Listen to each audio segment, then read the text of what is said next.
નમસ્કાર, good morning, welcome, સુસ્વાગતમ.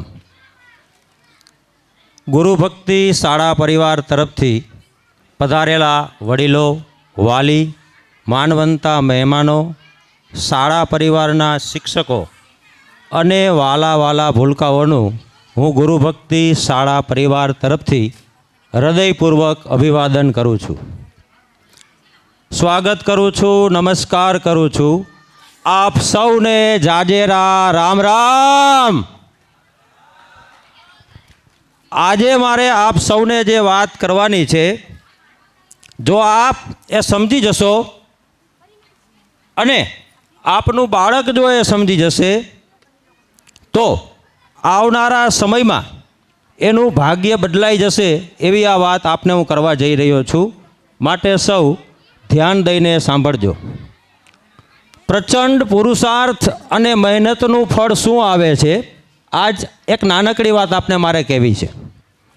જીવનમાં સફળતા બધાને નથી મળતી, કારણ પ્રચંડ પુરુષાર્થ કરે એવા વ્યક્તિઓ ખૂબ ઓછા હોય છે. આપણા બાળકો જે હોય ઘણીવાર એમ કહેતા હોય છે, પપ્પા કે આપણા ઘરમાં એટલી સુવિધાઓ નથી, આપણા ઘરમાં જોઈએ એટલા પૈસા નથી. કેટલાય વાલીઓ આપણે એવા હોય છે કે એને બધું જ બાળકો માટે કર્યું હોય, પણ છતાંય બાળકો જે હોય છે એ ફરિયાદો કરતા હોય છે. મારે આજે બાળકોને અને વાલીઓને કહેવું છે કે આ પ્રશ્નનો જવાબ એને તમારે શું આપવાનો છે. માટે ખૂબ ધ્યાન દઈને સાંભળજો. હું કોઈ ભૂતકાળ ખૂબ દૂર નથી લઈ જવા માગતો, પણ નજીકના વર્તમાનના સમયની જ આપને હું વાત કહેવા માગું છું. આપણાથી ખૂબ જ નજીક રહેલું ગોંડલ ગામ. ગોંડલ ગામની અંદર નિખિલ ભાયાણી નામનો એક છોકરો 12મા ધોરણમાં અભ્યાસ કરતો હતો. એ છોકરો ખૂબ ગરીબ પરિસ્થિતિમાં ઉછરેલો છોકરો. પરિસ્થિતિ એવી કે રહેવા માટે માત્ર એક જ ઘરનું ઘર, એમાં 65 વર્ષ જૂનું મકાન અને એમાંય વળી ભાડે રહેવાનું. એ ભાડાના મકાનમાં રહેતા હતા. એના પિતાજી હતા એ મમરા જે હોય ભરી આપણે કોથળીમાં, એ કોથળાની કારખાનામાં કામ કરતા હતા. તમે વિચાર કરી શકો છો કે ભાડાના મકાનમાં રહેવાનું, એના માટે તમે બેડરૂમ કહો તોય એ, કિચન કહો તોય એ, તમે એના માટે ડાઇનિંગ રૂમ કહો તોય એ, લિવિંગ રૂમ કહો તોય એ, અને બેડરૂમ કહો તો એ. આવા 65 વર્ષ જૂના મકાનમાં એ રહેતા હતા. અને બાપા છે એ ખૂબ પુરુષાર્થ કરે. દીકરો 12મા ધોરણમાં ભણતો હતો. હવે આ દીકરો જે છે એને એક મનમાં નિશ્ચય કર્યો હતો કે મારે મારા જીવનને એવું બનાવવું છે કે જેથી કરી અને મારી આવનારી આ માત પિતાની જે પેઢી છે એના માટે કંઈક એવું કરીને જવું છે કે માઇલસ્ટોન બની જાય. આપણા પ્રોગ્રામનું માઇલસ્ટોન એટલા માટે રાખ્યું છે કે માઇલસ્ટોન એટલે કંઈક એવું કરી જવું કે જેથી જીવનમાં આવનારી પેઢીઓ પ્રેરણા લઈને આગળ વધે. હવે આ છોકરો નિખિલ ભાયાણી જે છે એ સવારના પહોરમાં વહેલો ઉઠી જાય. વહેલો ઉઠી અને 6 વાગ્યામાં નાહી ધોઈ પરવારી નાસ્તો કરી અને 6:30 વાગે એટલે ઘરની બહાર નીકળી જાય. પછી છોકરો 7 વાગે એટલે કોચિંગ ક્લાસમાં વયો જાય. બોર કોમર્સમાં ભણતો છોકરો પોતે કોચિંગ ક્લાસ દેવા વયો જતો હતો. 7 થી 10 3 કલાક ટ્યુશન ક્લાસીસ કરાવે. પછી તરત જ ગોંડલની બહાર તમે જાઓ એટલે જરાક જ બસ સ્ટેન્ડ જે છે એની આગળમાં જ એક મોચીની દુકાન. એ મોચીની દુકાનમાં છોકરો 10 વાગે કામે ચડી જાય. તે 10 વાગ્યાથી લઈ અને રાતના 9 વાગ્યા સુધી, એટલે ઓલમોસ્ટ તમે ગણી શકો કે 11 કલાક આ છોકરો 11 કલાક છે એ મોચીની દુકાનમાં કામ કરે.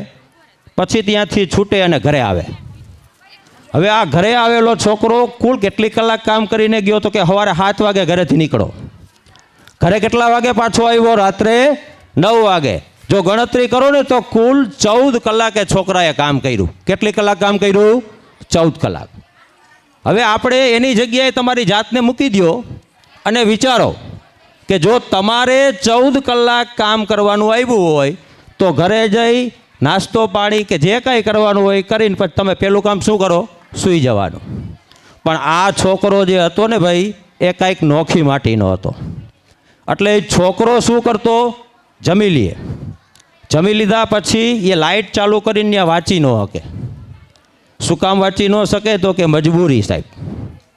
શેની મજબૂરી? તો કે એક જ રૂમ રહેવા માટે.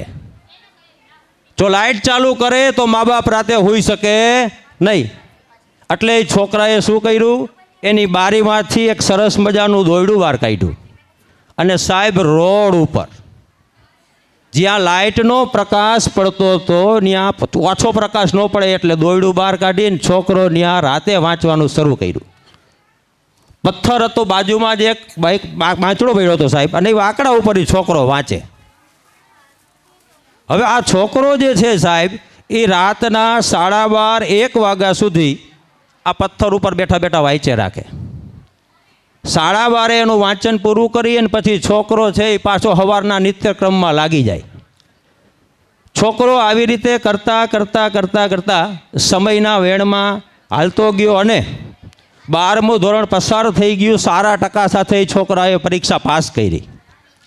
અતિશય માર્ક લાવેલો એ છોકરો સરકારની આંખમાં આવી ગયો એટલે એને શિષ્યવૃત્તિ આપીને આગળ ભણાવવાનું સરકારે નક્કી કર્યું. એ છોકરો શિષ્યવૃત્તિ લઈ અને એની જિંદગીની પહેલી ઉડાન ઉડે છે સાહેબ, બોમ્બે. એ છોકરો બોમ્બે ભણવા માટે ગયો. એને ડૉક્ટર બનવાનું સપનું નહોતું, પણ ચાર્ટર્ડ એકાઉન્ટ બનવાનું સપનું લીધું હતું. એટલે એ છોકરો છે એ ચાર્ટર્ડ એકાઉન્ટ બનવા માટે બોમ્બે ચાલ્યો ગયો. બોમ્બે અભ્યાસ ચાલુ થઈ ગયો. બધા જ છોકરાઓ તો ભણતા હતા સાહેબ, પણ આ છોકરો છે ને એ કંઈક નોખી માટીનો હતો. કારણ કે મનમાં એક સંકલ્પ લઈને બેઠો હતો કે મુસીબત તો સાહેબ દુનિયામાં બધાને આવે છે ને આવવાની જ છે. દુનિયામાં હંમેશા દરેક જગ્યાએ બે પાસાઓ હોય છે સાહેબ. સિક્કાની બે પાસા દરેક જગ્યાએ છે, સારું છે અને ખરાબ જ છે. જો નજર દોડાવી અને તમને સારી વસ્તુ પકડતા આવડશે તો જ દુનિયામાં આગળ અવાશે. બાકી કોઈ જો નિરાશ થવાની બાજુ ગોતી લીધી, બાનાઓ જો ગોતતા આવડી ગયા ને સાહેબ, તો સફળતા કોઈ દી તમને મળે જ નહીં. આ છોકરાએ સાબિત કર્યું સાહેબ. ત્યાં એક ભાડાના મકાનમાં રહેતો, એક જ ટાઈમ જમતો સાહેબ એ છોકરો, અને સીએનું અભ્યાસ ચાલુ કર્યો. એને હારે હારે કોચિંગ કરાવવાનું પણ પાછું એને ચાલુ કરી દીધું. સીએના અભ્યાસના વર્ષો 1, 2, 3, 4 એનું પૂરું થવા આવ્યું સાહેબ બધું. અને હવે જેની આતુરતાથી રાહ જોવાતી હતી એ રિઝલ્ટ આવ્યું સાહેબ. રિઝલ્ટ છપ્પર ફાળ રિઝલ્ટ લઈ આવ્યો એ છોકરો. અને છાપાઓથી માંડી અને કોચિંગવાળાઓએ બધા એને હાઇલાઇટ કર્યો. પ્રથમ વખતમાં જ સાહેબ એ છોકરાને 6 આંકડાનો પગાર આપવા કંપનીઓવાળાની મારામારી ચાલુ થઈ ગઈ. ઇતિહાસ સાહેબ બદલવાનું શરૂ ક્યાંથી થયું ખબર છે તમને? આ પ્રચંડ પુરુષાર્થની એને જે નક્કી કરેલી ગાંઠ વાયરી હતી ને ત્યાંથી. એ છોકરો 4-5 વર્ષ પછી ફેસબુક ઉપર એક ફોટો અપલોડ કરે છે. ફોટો અપલોડ કરેલો તો સાહેબ એમાં ઓડી ગાડી હતી. ખાલી એની શરૂઆત જ સાહેબ વિચાર કરો ને 40 લાખથી થાય. 40 લાખ, 50 લાખ, 60 લાખ, 70 લાખ, આમ વેલ્યુ એની આગળ વધતી જાય સારા મોડલની. એ છોકરો દરવાજો ખોલી અને બેઠો હતો. ડ્રાઈવ કરતો હોય એવો એક એને પોઝ આપ્યો હતો અને એને લખેલું હતું કે મંજિલનું પહેલું કદમ મેં મેળવી લીધું છે. એટલે સાહેબ એ છોકરાને પત્રકારે કોઈએ ફોન કર્યો. એ કે માલિકની કોઈની નોકરી કરસ, એની ગાડીમાં બેઠો છે તારી ગાડી છે? એટલે છોકરાએ જવાબ આપ્યો હતો કે આ મારી પોતાની ગાડી છે અને આ તો હજી ગાડીની શરૂઆત છે. આ શરૂઆત સાહેબ ક્યાંથી થઈ? તો કે એક નાનકડો અમથો ઓરડો હતો. એ ઓરડાની બારે લેપ લટકાવ્યો અને પાણા ઉપર જે છોકરો બેઠો હતો, એ પાણા ઉપર બેઠો બેઠો છોકરો સાહેબ પ્રચંડ પુરુષાર્થ કરી અને બોમ્બેની આગળ ગયો અને ઓડીનો માલિક બની ગયો સાહેબ. તમને એ જાણીને નવાઈ લાગશે કે બોમ્બેની બહાર જે માણસની ન્યાય નોકરી કરતો હતો ને સાહેબ, એને હજી 4 વ્હીલ નહોતી આવી.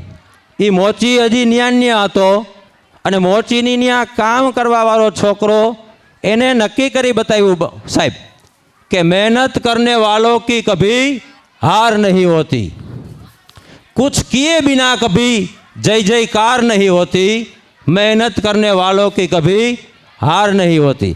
સાહેબ જીવનમાં સફળતા માટે તમારા બાળકોને હંમેશા શીખવતા રહેજો કે સતત મહેનત કરજો. તમને એક નાનકડી વાત કહું છું સાહેબ, મહાભારતની. તમે બધાએ જોયું જશે મહાભારત. અર્જુન છે એ સાહેબ રાત્રે બધા સૂઈ ગયા હોય ત્યારે રાત્રે અભ્યાસ કરતો હતો. એટલે ગુરુ એક વખત દ્રોણાચાર્ય નીકળ્યા ને એટલે એને પૂછ્યું કે બેટા આ કૌરવો બધા હોઈ જાય છે, તારા 5 ભાઈઓ હોઈ જાય છે, બીજા જે રાજકુમારો જે હોઈ જાય છે, તું હજી કેમ જાગસ? એટલે સાહેબ એને એમ કીધું કે દુનિયાનો શ્રેષ્ઠ ધનુર્ધર બનવું હોય ને તો આંખોને આપણે સુવાની ઇજાજત ન દેવી પડે. સૂરજની જેમ જો સાહેબ ચમકવું હોય ને તો સૂરજની જેમ જલતા પણ શીખવું પડે. બધાને સાહેબ ઓડી ગાડી કોને ન જોતી હોય? લેમ્બર્ગિની ગાડી જોઈ છે સાહેબ, બધાને ફરારી જોઈ છે, બ્રાન્ડ ગાડી જોઈ છે સાહેબ. બ્રાન્ડ ગાડી એમને ન આવે, તમારે બ્રાન્ડ બનવું પડે. બ્રાન્ડના સપના જોવા હોય ને તો બ્રાન્ડ જેવી તાકાત તમારામાં મહેનત કરવાની જ હોય. અને સાહેબ આ પ્રચંડ પુરુષાર્થ આપણી જ ગોંડલની બાજુમાં જ સાહેબ 40 કિલોમીટરના અંતરે રહેલા 10 વર્ષ પહેલાંના છોકરાએ સાબિત કરી દીધું કે કોઈ પણ વસ્તુ ન હોય, કુદરતે તમને જેવું મગજ આપ્યું છે ને એ જ મગજથી તમને જે જગ્યાએ મૂક્યા છે એ જ જગ્યાએ જેવો સમય આપ્યો છે, જેવું સ્થળ આપ્યું છે, જેવું મગજ આપ્યું છે, આ જ મગજથી સાહેબ અલ્લાદીનના જાદુ ચિરાગની અંદર આમ ગહી અને ઓલો જીન પ્રગટ થઈને ઈચ્છાઓ પૂરી થઈ જાય સાહેબ. એ સમય વયો ગયો.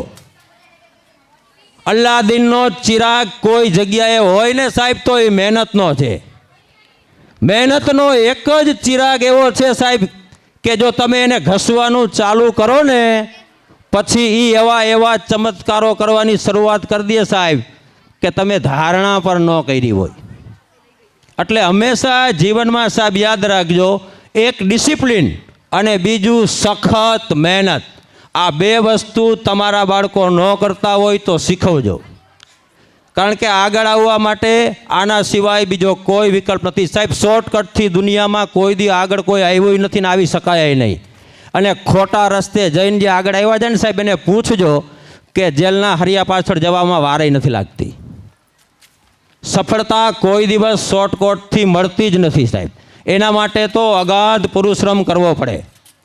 તમને એક નાનકડી વાત કહીને હું વિરામ લઉં છું સાહેબ. સચિન તેંડુલકર એને ક્રિકેટનો ભગવાન કહેવામાં આવે. એ ક્રિકેટ મેચમાં સાહેબ રમતો હતો અને એની સામે એક ફાસ્ટ બોલર હતો, એડવર્ડ હોક સાહેબ. દર વખતે બિચારો 98-99 પહોંચે ને એને વિકેટ લઈ લે. એટલે એક દિવસ એડવર્ડ હોક આમ એની બાજુમાં આવીને દાંત કાઢતા કાઢતા કહેવા માંડ્યો એને 99 પહોંચ્યો ત્યારે, આ નર્વસ 99ની વાત કરું તમને, કે સાહેબ આજે તને હું આઉટ કરી દેવાનો છું.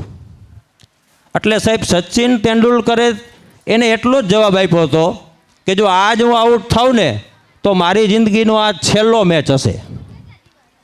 એ આઉટ ન થયો સાહેબ. અને પછી એને એડવર્ડ હોકને મેચ પૂરો થયો ને પછી જાહેરમાં ઇન્ટરવ્યૂમાં સાહેબ આ ચેલેન્જ આપીને કીધું કે એડવર્ડ હોક હવે તું સાંભળી લેજે કે હવે આવનારી તમામ મેચમાં તું મારી વિકેટ નહીં લઈ શક. એડવર્ડ હોકે સાહેબ આ વાત સાંભળી અને નિશ્ચય કર્યો કે આવનારા મેચમાં જ એને પાડી દેવો છે.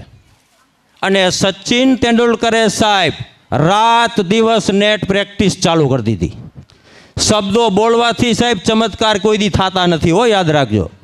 સચિન તેંડુલકરે જે નેટની અંદર જઈને સાહેબ કલાકો સુધી જે પરસેવો પાડ્યો, એની અંદર જે શિસ્તતા હતી લઈ આવ્યો, એની નવી નવી ટેકનિકો શીખો સાહેબ, એનો અભ્યાસ કર્યો કે એડવર્ડ હોક કેવી રીતે મને આઉટ કરે છે, એના એક પાસાનું નિરીક્ષણ કર્યું સાહેબ એને.